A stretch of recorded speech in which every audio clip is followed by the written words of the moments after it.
আলহামদুলিল্লাহ, আমরা অত্যন্ত সৌভাগ্যবান যে আমরা এমন একটা ধর্ম পেয়েছি যে ধর্মটা মজলুমকে নিয়ে কথা বলে। The vulnerable people of the society, সমাজে যারা মজলুম, অসহায়, তাদের কথা কেউ বলে না, তাদের অধিকার নিয়ে ইসলাম কথা বলে। আলহামদুলিল্লাহ পড়েন। ইসলাম শ্রমিকের অধিকার নিয়ে কথা বলে, লেবার রাইটস নিয়ে ইসলাম কথা বলে। ইসলাম উইমেন রাইটস নিয়ে কথা বলে, নারী অধিকার নিয়ে কথা বলে। ইসলাম হিউম্যান রাইটস নিয়ে কথা বলে।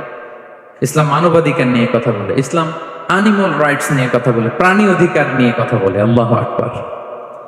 আপনি চাইলে একটা প্রাণীকে আঘাত করতে পারবেন না।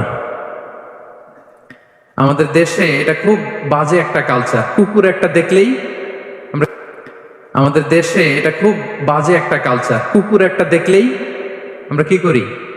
হয় ঢিল ছড়ি, না একটা লাথি মারি।